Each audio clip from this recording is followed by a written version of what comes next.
Oh, they're President Lemon. It's just like my real job. It's like I'm working with half the crew now. So I don't even I don't have Melanie or Dave doing the chats or anything. So I'm doing this I'm doing this by myself solo. So everybody get a chance to take a look at me and try to get me down. Everybody, welcome to the Legend of the Traveling TARDIS. Happy holidays for all those of you celebrating and our friends here in the States who will be celebrating in just a couple of days.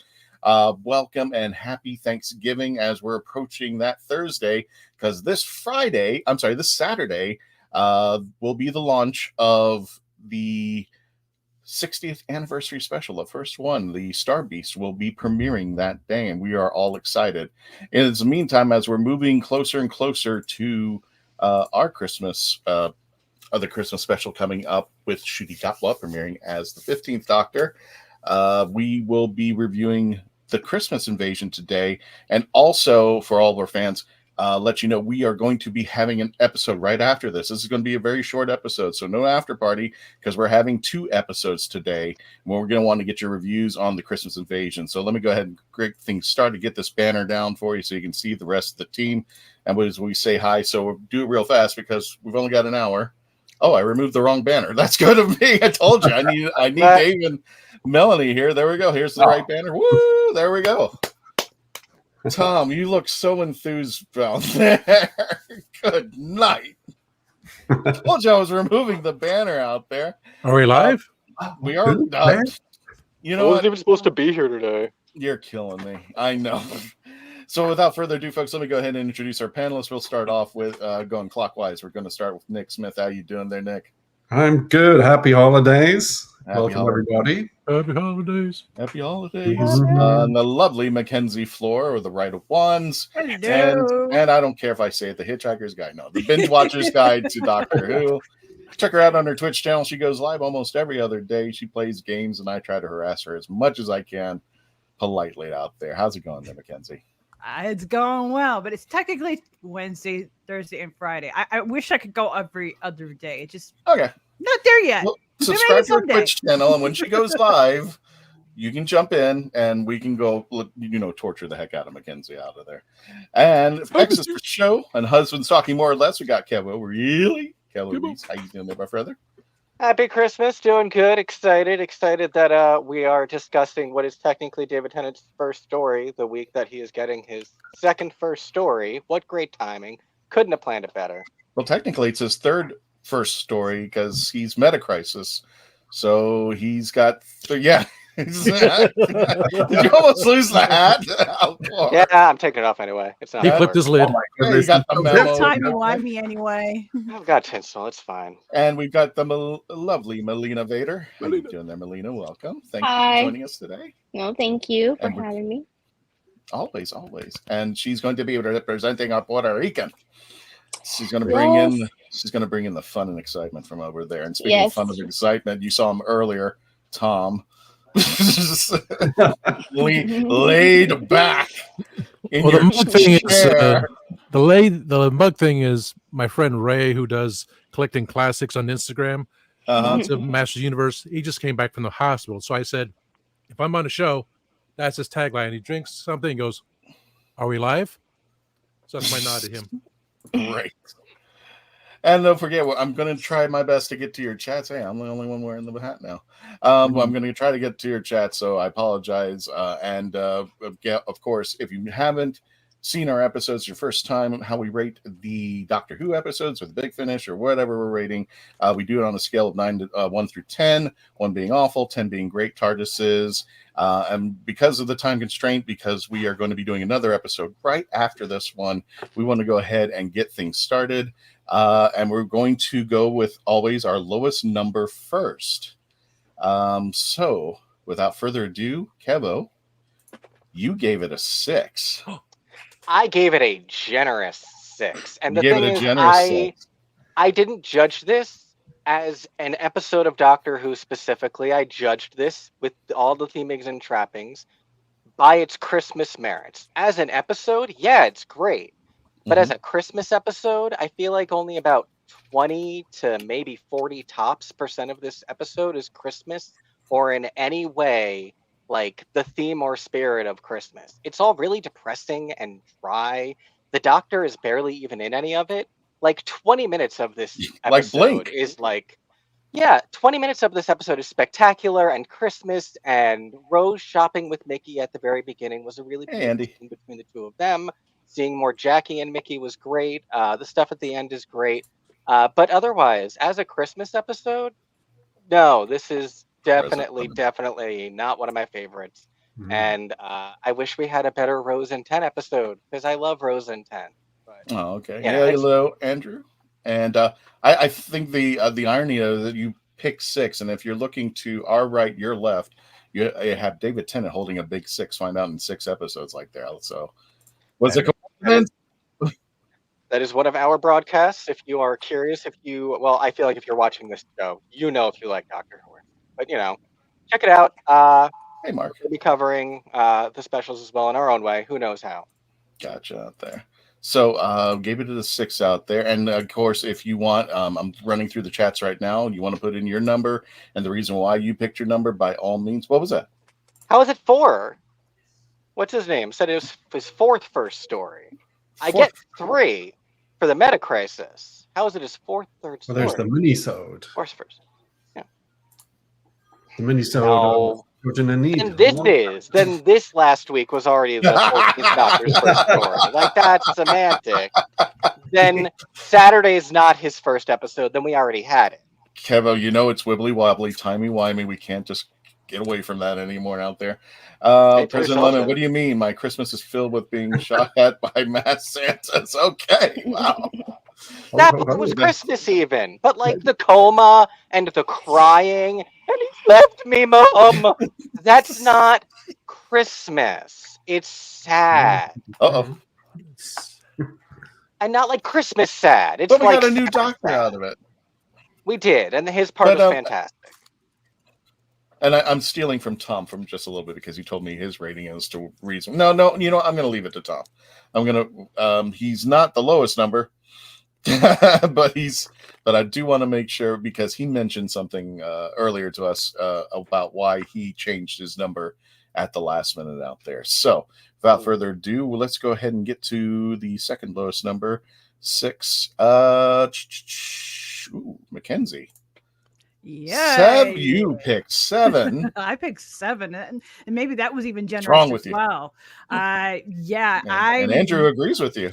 Yeah, it's an okay episode. I looked at it from the point of view of the very first episode for a Doctor, and Tennant definitely did not have his best. He, as other people have mentioned, he was barely in the episode. He stayed asleep for most of it, so you really didn't get to know this Doctor that well. It was more of Rose reading the show, which it's not necessarily a bad thing, but it's supposed to be Christmas time and joyful, and it's just. But it's Doctor Who, so you got to have an adventure, and of course you got to have some weird Santas going on out there. Yeah, but it's not adventurous. It's not adventurous though. We got this flying Christmas tree that's trying to kill everybody. I'm sure it's like his first role as the Doctor. That's got to be perfect. He's sleeping in pajamas the whole time, and it's just like everybody else is doing the work. I think he said that too. I think he's even said that himself. He has said that. Yes. Gotcha. So, okay, well, let's pull away from Mackenzie. Let's pull away from David Tennant. What about the other 3? And anybody can jump into this one. What about the other 3 supporting cast, as this story had focused on Mickey, Rose, and Jackie? What do you guys think about that, having the supporting cast? But Mackenzie, it's your question. Go for it. Well, I really liked it from the perspective of like Rose being the lead in that aspect, but other than that, it's still an okay episode. But they did brilliant. They did very well for a supporting cast, being able to really lead that episode and run with it. That was great. It just wasn't my favorite episode, that's for sure. And it's not your favorite Christmas episode, or where would you rank it out of? Like in your top 10 Christmas episodes? Yeah, like the Christmas Carol. The Doctor, the Wizard, the Doctor, the Widow, and the Wardrobe. God, I always get that messed up. It's like saying Hitchhiker's Guide to Doctor Who. Yeah. Ooh, so well, it probably would it be like would this be like a show that you would watch, like if Chris, like for me, and this is a new tradition for me, if I don't see Doctor Who Christmas Carol, it's not Christmas. Believe it or not. I get that. Yeah, absolutely. For me, if I'm going to watch a Christmas episode, I go right to Matt Smith right off, except for that Witches and Wardrobe one. That one is towards the bottom of my favorite Christmas episodes because I didn't like that episode at all. But I also, the last episode for Smith was also one of my least favorites. So it's kind of like both of those are ones that I stay away from, even though they do have somewhat of a wintry, Christmassy type of feel to them. Those are both down there at the very bottom. This one, it's probably midway. I would definitely put Smith's episodes up there. I actually would even put Capaldi's first episode above this episode as well. Yeah. What was it? Last Christmas, or what was his first episode? Last Christmas was his first Christmas. Christmas was his first Christmas. Yeah. The alien one. Yes. He only had a few. He had the Husbands of River song thereafter, right? No, yeah, there were several of his. His would have been above this episode too. In fact, I'll put all three of his Christmas ones above this one. Yeah. Not one, but 2 out of 3 bangers. Oh, wait, he had 4. Yeah, he did. There's another one who had 4. Surprise. Gotcha out there. So Exit for Show is saying you're doing our own poll for voting for Runaway Bride as Tennant's best Christmas episode. So we're doing something a little bit. And Andrew Morris agrees with me. Christmas Carol was pitch perfect. I loved it. Yes. I openly say 10 out of 10. Like I said, it's not Christmas unless I watch that. I got it in the DVD player ready to go at any given time out there. Let me go ahead and grab some folks in the chat out here. Let me go ahead and say it. President Lemon gave me a hard time for starting the show late. Sorry, I'm understaffed. So Christmas Invasion, a solid 7 out of 10 for me. Fun episode, but a bad way to introduce a new doctor by having him sleep for it 75% of the time. Well, the funny thing is, Blink is everybody's favorite episode. When I ask people what would be, if you were introducing somebody as a gateway drug to Doctor Who, what would be the episode? And Blink always pops up.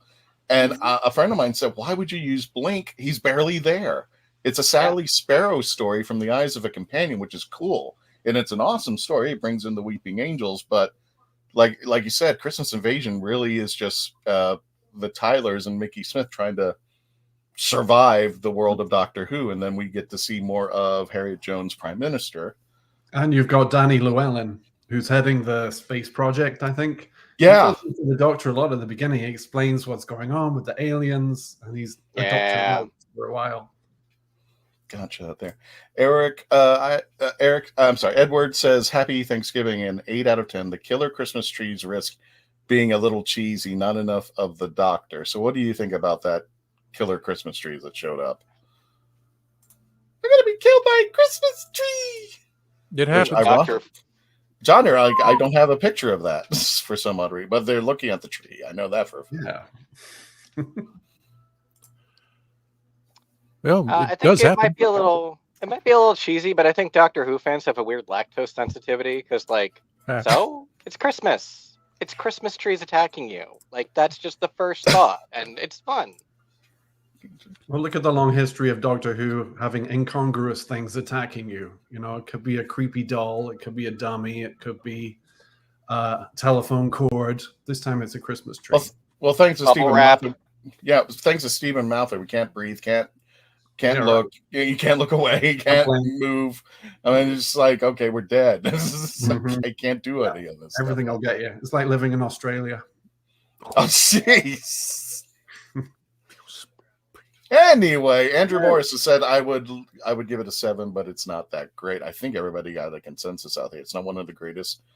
It was a fun romp ride to introduce David Tennant as his first Doctor, if you want to consider, unless that Children in Need special, you consider that his first appearance. But that was a gateway to bring him into this episode out there. Mark Robinson, our Candyman, says, but the episode is amazing because they finally cross over Hitchhiker's Guide in the same universe. So to give it an 8 just for the Arthur Dent reference. If anybody in the chats, please, by all means, give us your ratings. Tell us what you think about this episode. Okay, and we had Mackenzie. We're going to continue our review. Remember, this episode is going to be only an hour long, and then we're going to switch over to reviewing Destination Skaro, which will be in another studio, and the link should be provided in the chats. But for right now, let's go ahead and commercial break. When we return, we're going to continue our review of Doctor Who and the Christmas Invasion. Let's see if we get some positive stuff out there. Just a little bit on the... What was that, Tom? What was what? Whatever you were pulling out there. You're seeing things. Go to commercial. Oh, God. All right. Here we go.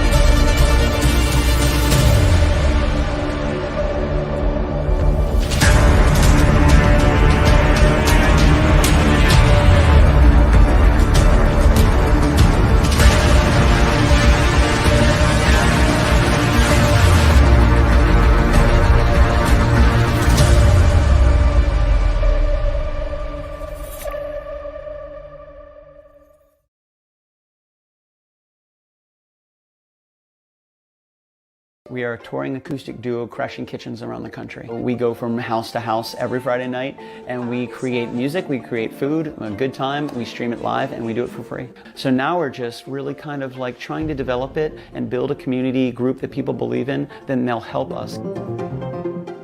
So we played from our rehearsal room, we played from the bathroom, thankfully that didn't catch on. I probably played guitar in my room, not for anyone, in front of anyone, nobody heard, for probably about 10 years. And then one Friday night we played from the kitchen. It's the main place people want to be. It's where the food is, it's where the drink is, it's where the best lighting is. You can go to any party and I guarantee you the kitchen is going to be popping. Our ultimate goal, I think, would be to crash kitchens every Friday all around the world.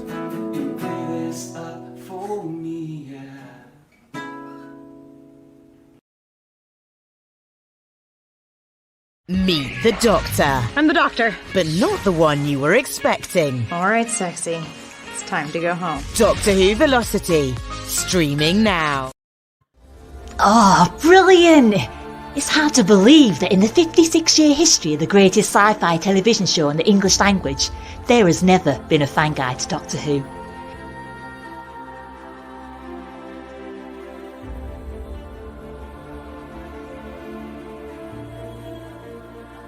The official books might give you what they think you need to know, but only a guide written by a true fan will give you what you really want to know.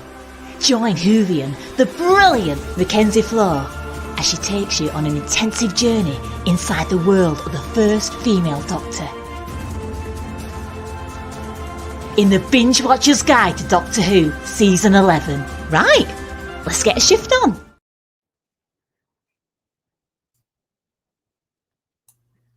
And we're back. Welcome to the Legend of the Traveling TARDIS. My name is Christian Basil. I'm the host of the show. And I got our friends out here who are going to be reviewing the Christmas Invasion, the first full episode of, I got to get this right because now it's all cluster out there these days. The first episode full, David Tennant, of the first Christmas episode of David as the 10th Doctor. So I think I got that cleared. I think I got that all the hurdles on that one. So welcome. And again, if you want to join us in the chats and if you have any, you want to tell us about your review and ratings, we'll bring you up over here. But we're going to go ahead and continue our review. Holy moly. Really? Really? Of course. The bill. Oh, God. No, get him out of Do here. your whole review as that. Do it. Yes. You know what? How do you know I don't do this when I'm on the chat for Access for Show? You know what? It sounds just because Kevo said so. Tom, you are up. You rated this an 8. So you are definitely up. And you have to it's my fault, not math. You have to keep that up the whole time. Oh, no. Tell us what you think of Christmas Invasion. You rated it an 8. I went with 10 because, 10th Doctor and everything. But then I was like, I read the article. I read people's comments. I went, oh, no. Yeah, he's in 25% of the show. Like, you know what? You can stop. You can go to normal voice now. It's just going to be annoying. I can't. Yes, you can. Well, I still got to hold a Bill, but I can talk normal voice. You can hold Bill. I don't care. Let's go ahead and tell us. The fact he was in very little, but for my mind, so we have Casanova. He wants to go to Barcelona, and like me, I need a good Christmas rest as well, dealing with all these people. And since Doctor Who kind of revolved around the companions now, it made sense. Just give them time to build up everything. But yeah, that was a positive. Bring in the companions, see what they can do. Let's let them sit back for a bit, have a little snoozy woozy. But yeah, for his first appearance as a main episode, a main title for Doctor Who, but remember, I gave it an 8. I can't remember now. I'm like Michael Rosenbaum. I can't remember anything. It wasn't an episode title that when I first heard, I was like, "Oh, that's kind of weird." I was excited, but I was like, "That's where we're going with the Christmas Invasion." Okay, fine, whatever. But he went with the Casanova thing, the fighting. Like, this is a fighting hand. That's why I had such a higher score for him, because he showed and proved that he can be that kind of doctor, and no more second chances. That's how I feel about things. No more second chances. So I just brought it down to 8. Even though it gave everybody quite a few second chances out there. I've got examples. But everyone else did a lower score. I said, okay, I will aim it so high. I'll just go with an 8. Turn it sideways is the infinity loop. Well, I told the audience that you had changed your score. What was it originally, and why did you drop it? When I got onto YouTube, because I wasn't sure I was going to be on the show, and I read President Lemon's review and said he gave it that solid 10, because having the doctor asleep for 75% of it. So, yeah, it makes sense. And then hearing everyone's scores getting lower and lower, it's like, you know what? That makes sense. I can't aim it so high. For a Christmas episode, it was like, just because he did all this Casanova, all the fighting scenes, it's like, okay, that's it. No more second chances. That's who my doctor is. That kind of thing. But I kind of aimed a little too high, trying to reach the sky. So 8 felt better to me. Nothing lower. I'm sorry. I bet you had it at 10, and then you said you read something somewhere. Yeah, and you dropped it by 2 notches. Yeah. Yeah, so gotcha. And then everyone else went down. It's like, you know what? Yeah, my expectations were a little bit too high on that number. More realistically, I just gave it an 8. Now, Andrew asks a good question. We'll just take a sidetrack here. Which was Tennant's best Christmas story? So we have the Christmas Invasion. I think that was the vote earlier. And what was Christmas Invasion, Runaway Bride, the next Titanic, the next Doctor, and his finale. So wow, yeah, 5. And you could count Waters of Mars because they like to say it's Christmas, but like, well, those are specials, right? It was the Waters of Mars. It was it's Christmas in the background of that one, though. Christina D'Souza was the Easter version. That was Easter. So I think Tennant Christmas, I always think of the giant Christmas star in the sky blasting people. Nothing says Christmas to me but that. Mackenzie, if you were to pick a Tennant episode, what would you think? What would be the one you'd watch for Christmas? Mine would definitely be Voyage of the Damned. It just, with the Titanic falling down and crashing into stuff. Yeah, that's definitely, you see a lot of the different angles of the Doctor there and a little bit more of his dark side. So that one for me would be my go-to. Actually, like, I think it was a Cobble something, his take on our holidays. Yeah. And the turkey, they would eat the turkey people or whatever. Not, I just remember that. I'm just like, okay, I got. Tom, what would you pick as Tennant's baby? And anybody in the chats, please, by all means, what would be your Tennant episode? What would you go to? I agree with Mackenzie. It's still lighthearted. Had Kylie Minogue. Had the guy on there. He played Richard in Keeping Up with Appearances, one of my favorite British shows with. That's right. Bouquet. It's Bucket. Alina, what would you pick as Tennant's? You had to pick out of the 5. Which is your favorite Christmas episode? I don't really have a favorite because I just enjoy it individually. what they are. But if I had to pick one, maybe as a personal favorite, probably The Runaway Bride. Okay. Because I really liked the spark between Donna and Ten, and I had fun watching it after what happened to Rose. So I thought it was a great way to kind of like forget what happened between those two, that previous story. So I was very entertained. I was very, very interested in Donna, and I think that's why it'll be my little personal favorite, The Runaway Bride. And you're on The Runaway Bride as well, Kevin, right? Yeah, I love that perspective, though. I showed someone after Doomsday because they were so depressed. We went directly into Runaway Bride, and it is such a mood change. But that's the story; it really goes one into the next. So, Well, Christmas, and I have to go for Runaway Bride too, because it's something that it bounces back and forth, and you also get the feels because he does lose Donna for the first time in the end, and then he gets her back later. Also, it's the first impression of the Doctor where he's gone too far. It's the first mention of Gallifrey, which I geeked out when I heard the name finally. It's like, okay, he always referred to it as his homeworld or his planet or his people, but Gallifrey finally showed up in the name there. President Lemon says The Unquiet Dead is the best Doctor Who Christmas episode. Okay. I don't know if that was a Christmas episode, but to be fair, Eccleston didn't have any Christmas episodes. We just kind of went into it out there. It's his Christmas story. Yes. Yeah. And I think they don't do enough with Rose's struggle to get over the regeneration. I thought it would have played a bigger part. You might be right. I don't know if that would have been the Christmas invasion. That's the part, though. That's the crying. Well, what do you mean? Like it wasn't shown enough that she was struggling with the regeneration from 9 to 10. Like it wasn't convincing enough. I think that's what President Lemon means. I think he wanted more struggle, but I don't know if. I think if you put too much into it, it would have gone for too long. Unless those two were by themselves, like there was no Mickey and no Jackie, and it was just him and her, and the TARDIS lands and they crashed on the street, and that's all.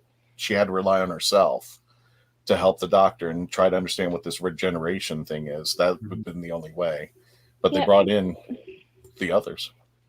It's a story I'd like to see, but I don't think it was the place for it. And in fact, I think they wanted to quickly have Rose get over that anxiety. Yeah, I agree. I think is how do I say it? Really how the story went. It wasn't like Rose had really had a time to actually digest everything that's happening. I mean, the Doctor just regenerated. He was recuperating. Then this attack was going on in her town. So everything is going at the same time. And I don't think it will fit within the story of Rose actually showing that long lasting struggle, because she did show that she was worried about him. She was still trying to figure it out what's this regeneration thing, because she only had a brief I guess explanation of the Ninth Doctor where he said, oh, it's a way to cheat death, but she didn't know what that meant until she saw that it happened. So I think within the story and the acting, I think it was appropriate, in my opinion. I think it was more than appropriate. She's just a human girl. She was 19, 20 at that time. So it was a lot to do. So I think we should give her credit, at least her character credit for that. Shows her strength. With that. Yeah. And plus the fact that he was sick, meaning that David Tennant's Doctor was sick at that point, I don't think really that was a place for her to really react to, oh my gosh, it's not my doctor anymore, because she was more concerned with his well-being, because she could see that he was not well. And if that hadn't happened, perhaps we would have had a more of like a Clara reaction out of her. It's very possible, but I'm glad the way that episode was, so that we really could see more of how Rose was handling everything. And definitely have to give her credit where credit's due. I got you. And I think it might have just been too dwelling on the story because it was all action, everything was going on, and it was trying to be a typical Doctor Who story where we gotta move, and to just sit on these two for too long, it might have slowed the story or the pace down. And adding Mickey and Jackie, I think, sped it up, especially now that we're bringing in Harriet Jones, Prime Minister, and all of the team out there, and the space aliens, the Sycorax. So it was go. And they were after him. They were after him. They were after him to kill him. And so she knows that the universe depends on the Doctor. So it feels like it was depending on her at the same time. So it was a lot to take. That's what I'm saying. I think she deserves credit. Oh, okay. Mark Candyman says, I think if somebody can just confirm that. It's not that I don't blame him. I just want to make sure. Mark says that the Unquiet Dead premiered on Christmas? No, it did not. Or so he's talking about something else. Maybe I'm jumping around here. Like I said, I don't have the team. I'm doing my own chats tonight. The Unquiet Dead. No. The 11th Hour is the best first episode for someone. Okay. It's literally killer candy. It's on my list. It's on my list. And we get an apology, Mackenzie, from Dan, which you don't have to give. I have to admit that I like Widow and the Wardrobe. Sorry, Mackenzie. It's redeeming qualities. Yeah, Absolutely. it is what it Especially is. the I have tag. a whole personal thing to the Witch and Wardrobe. So because Dan does not have that personal connection like I do, I was in the play, and there's some of my best memories as a teen. It's really hard for me when I go and look at that episode. I'm more expecting something more of like what I personally experienced, and I don't get that at it's a letdown. No, and that's weird. I really agree with you. The season finale of Ahsoka had a similar naming title where it's like the Jedi, the Witch, and the something, and it's a similar naming thing where like Narnia doesn't exist in Star Wars. This has nothing to do with Narnia. This episode had nothing to do with Narnia except for like it's kind of like it with the wardrobe part. Yeah. And so immediately you're misleading your audience. So like, what do you expect? Well, on that note, I meant The Runaway Bride didn't have Julia Roberts or Richard Gere in it. But it had a Runaway Bride. It had a Runaway Bride. That was Bride. the only thing that was runaway anything on that one. There's barely a wardrobe in the Doctor Who episode. That's true. Barely a wardrobe. So we'll continue with the chats. Edward says Blink's mission statement was to tell a Doctor Light story. Christmas Invasion was to introduce a new Doctor by keeping him asleep for most of the time. I don't know. Or it's hard. Well, the thing is, when I saw that, when I saw that conclusion, I thought what they were doing was they were teasing David Tennant's Doctor, because I think everybody knew. Everybody wanted to see what 10 was all about now. What was he going to be? And instead of giving you 10, they were like giving you appetizers. Well, here's Jackie again. Here's Mickey. Here's Rose. And then you see, what is it? The where is it? There it is. He's in bed and he's regenerating. And you see the regeneration come out and the Sycorax kind of pick up on it. And, then he wakes up and he knocks out the Christmas tree. So I think that they were just giving teasers every now and then until he finally wakes up and then he starts moving about, but he's still trying to get his act together, which was I do have a response to that. Sure. Where it says, let's see, I have my glasses on. Christmas Invasion was to introduce a new Doctor by keeping him asleep for most of the time. I don't see it that way. I don't see it as a bad way. I think the point is the Doctor is the Doctor. 9 is 10, 10 is 11, 11 is 12, and so on and so forth. So the point is that the Doctor sacrificed himself to save Rose. And so this introduction to the 10, it is like you said, Christian, it is a sort of a tease. I mean, he's regenerating because he practically, sacrificed, you know what I mean, the ninth regeneration for Rose. So I do see that. I don't see it separate, like David from Christopher or Chris. Oh my God, Christopher. Yeah. I don't see it that way. I see the Doctor recuperating from something that he did for a human girl, which is Rose. He did a huge thing, and that's the way I see it. He's in bed because being the let's just put it that way, strongest being the universe, right? Let's just put it that way. Yeah. He's recuperating. He's still regenerating everything from all that, from what happened. So I don't see it as a bad thing or as a bad intro to David Tennant. But this is my opinion, of course, my observation only, of course, not stumping anybody's observation or opinion. But that's the way I see it. I think it's a great intro, because we, as the audience, as myself, I was a newbie watching Doctor Who.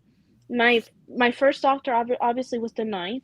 I was just getting into this story for myself. I still don't know who the Doctor was. So it's a great way to show the audience that this is the Doctor. This is him.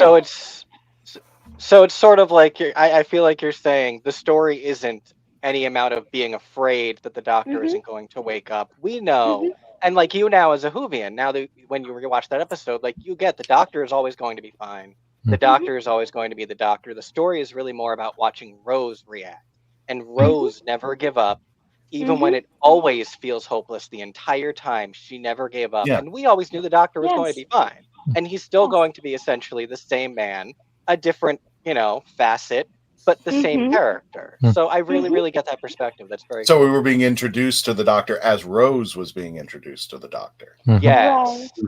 Right. Okay. And making the fear of regeneration more real for, and seeing how that's real for the companion. Whereas when you're just a regular viewer, you're like, it's regeneration. Who cares? He's going to be fine. But like Rose is terrified. Yeah. Also, it's following the formula of Spearhead from Space, which is a good, solid intro episode. I'm sure RTD saw it when he was a kid, where we meet John Pertwee, the 3rd Doctor. So we've got the Doctor unconscious for half the story. He's earthbound. Unit is in it. You've got, instead of Autons, you got Santa Clauses. I was thinking Castrovelva, because the Doctor literally dies, and then it takes the Watcher to come in to bring in them, so he has to recuperate. That's what I was thinking earlier. I really need to take notes if I'm even considered being on the show, because I can't remember anything at all. That's why I had a higher score. He had to recuperate. He absorbed all the energy from the TARDIS, for God's sakes. He's like, whoa, I need a rest. Thank you. I absorbed everything. We're up against a commercial break, but Nick, I want you to go ahead and give us your number. You were one of the higher ones. All right. And what was your number and why? Yes. Because it's awesome. I love it. And think about the anticipation that we have for the specials that are coming up now. A lot of Doctor Who is about anticipation. So building that anticipation of, what is the 10th Doctor going to be like? How's he going to play the character? How's Tennant going to be? He's finding that fit, but we're building up that anticipation. If he was, bounced up straight away at the beginning of the episode, we would not have any of that. And we really see it through the perspective of the family, Rose's family. Right. When they hear the TARDIS materializing, they're excited, just like a Doctor Who fan. And just Rose going through the ache of caring about the Doctor. It's kind of like a change in a relationship, something we can really relate to. And the fact that they play on that RTD played on that, really helped me to empathize with what was going on. You got the bigger budget, you've got the orchestral music, shinier effects. It's an epic, you've got people standing on the Colosseum. The Queen's speech is cancelled, which would never happen in England, for heaven's sake. The Queen's speech is cancelled. But it's our independent. You'd have Sycorax walking around her and she would still talk. Right. It's a lot of fun stuff. I like the ending as well. I like the kind of twist in the ending, where Harriet Jones goes down. It's an extra layer that didn't have to be there, but really gives it more emotional complexity. So lots of goodies in there. I love David Tennant just kind of finding his fit. Just imagine how excited he was just to start playing the Doctor. You can almost see it in his eyes, can't you? It was a role he was born to play with. He's been good ever since. And now he's been the 4th time he's taking on this role. I don't know. I've lost count. Speaking of losing count, we're going to be back. We're going to take a commercial break. We're going to wrap up our review and get to your chats as quickly as I can get to them. When we return, please continue to stay logged on, tuned in. We'll be right back, folks.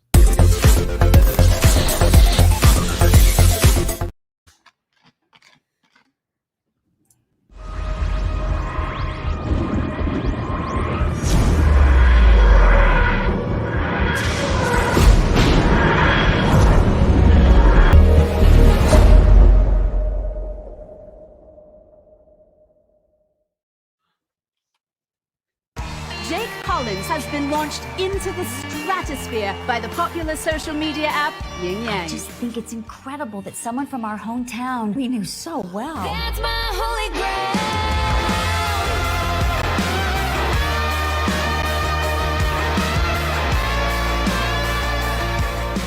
grail. You are the closest thing this town has to a hero.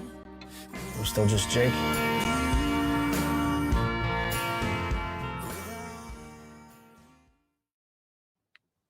Just letting people know, Worlds Apart is now moved to an app, and I'm the team over there has been kind enough to let me try it, and I will give you our results as soon as we get more information about it. But the app is a little different from the game that you've seen on the screen out there. So, and I encourage people to play it once it goes online there. But I was very happy to get that and trying it out. It's actually quite fun. It does reference the game itself that you see over there with the trading cards and stuff, but it's on a smaller scale.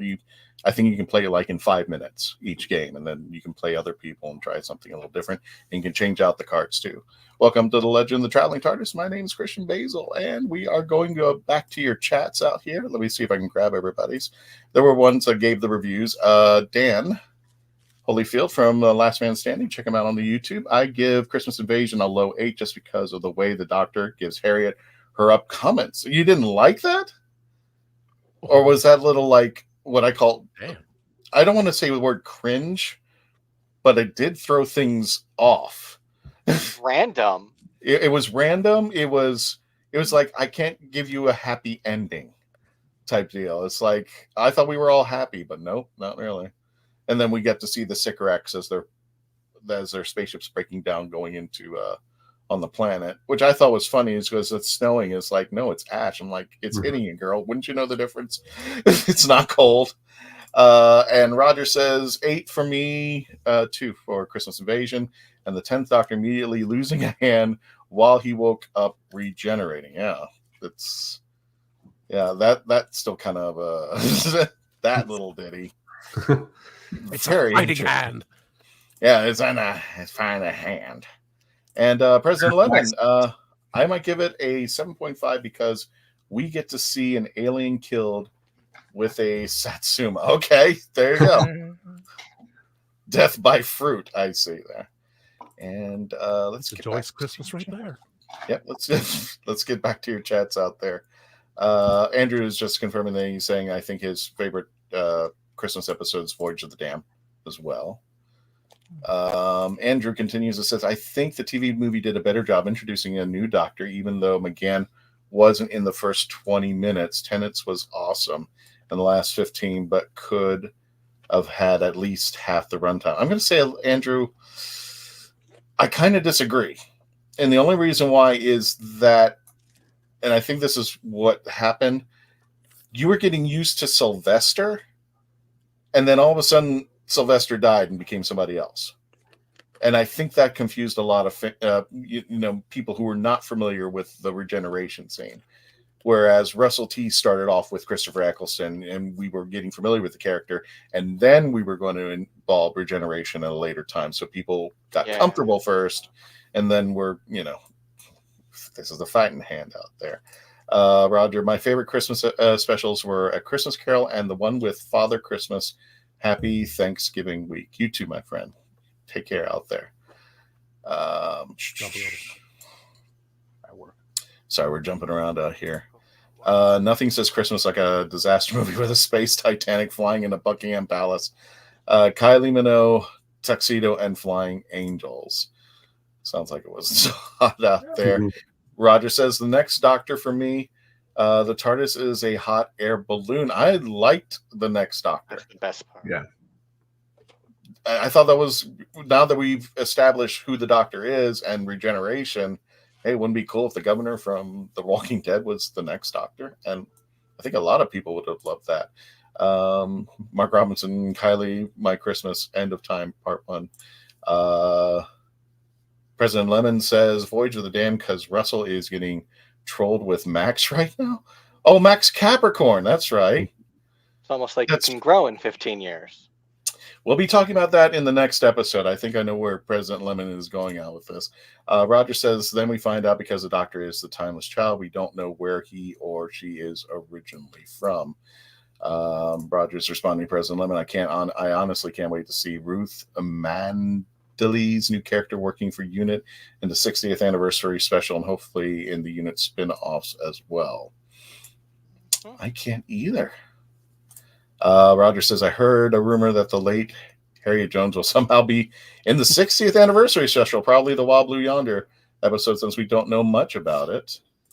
Andrew says, C.S. Lewis meets H.G. Wells meets Father Christmas. That is the Doctor. Yes, that is the case out there. And Did you write that? I like that. Let's go ahead and wrap up news because Melina had the highest score of 9.5. That's a really cool. Aren't you surprised? I don't know about the cool. I mean, it's everybody's take. So give us your take. Why'd you give it surprise? So I'm gonna recycle kind of what I've said before. First of all, I want to start by saying that my first impression. Bear with me. This is the first time watching Doctor Who, so I think I'm trying to separate the emotional part with the more logic critical kind of thinker type. Mm-hmm. Because Doctor Who for me was, when I first started, it was so attracted to me. And when Rose, I felt myself being Rose. I don't know if that makes sense. Like, I really liked being this adventure with the Ninth Doctor and all these dangers and kind of be attracted to that danger and the what the Doctor is. So when David Tennant came in, now mind you, I mean, I don't know any of these actors. When they're casted, I don't know. I'm not from the UK, so I don't know. But I felt what Rose was feeling. But from a fan perspective, I was excited. So when the Christmas Invasion came, I thought, for me, I thought it was fun. I thought it was fun, and an introduction. Was it weird? Yes, the Christmas tree was weird. I did like the fact that even though it was just Rose, and I know that David Tennant was in bed, but I liked the tension and the idea of me trying to relate what Rose feel.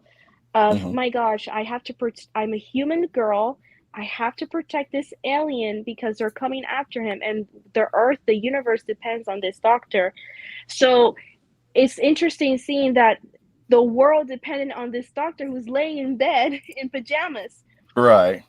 Still trying to recuperate. So I thought that was fun, and I thought that was alluring.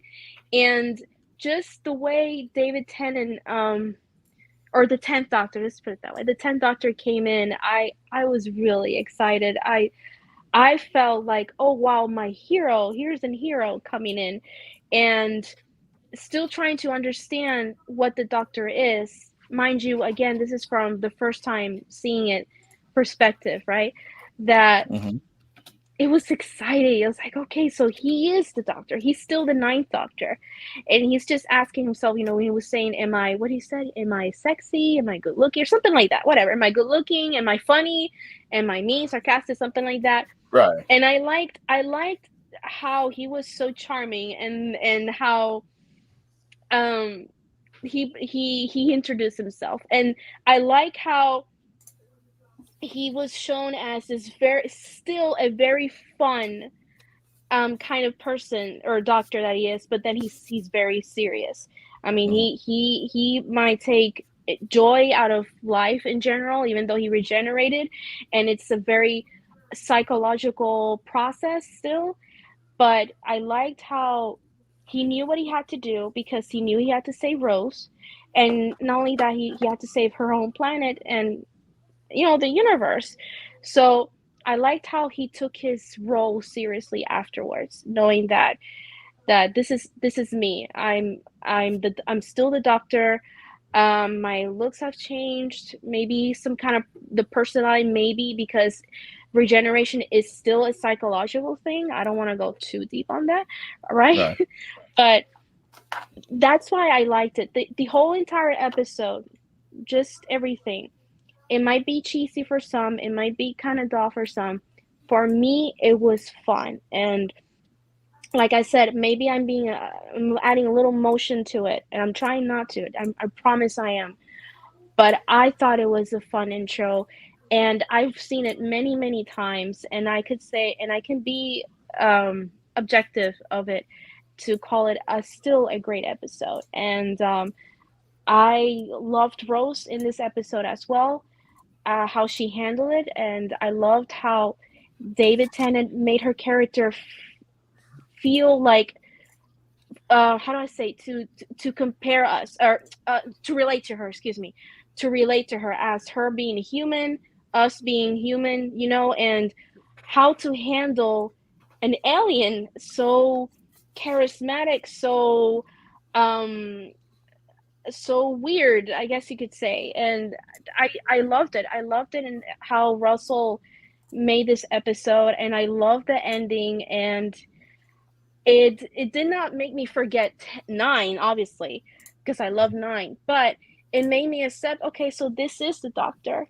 This is the Doctor. Yes, the face is different, but I'm going to go with this, and Rose accepted it, so I'm going to accept it as well. So that's why I find it so fun, in my perspective, of course. Gotcha. Well, folks, I do apologize. We are moving, and the link to the second show is online right now. We're going to be moving there in just a few moments. So just wanted to let you know. Thank you so much, team. Some of us are going to be moving over to the next link. We're going to be reviewing Destination Skaro, and we'll be addressing some of the mention of Russell T Davies, what he said and how we feel about that. And we're just going to talk it out and see how things are. First of all, we're going to review it, and then we're going to just have a discussion about that. No, you're fine. So don't forget, we're moving over to right now. The link is in the description, or you can go over to the YouTube channel. They'll be starting up momentarily. So everybody, thank you so much for joining us today. We hope you enjoyed this review.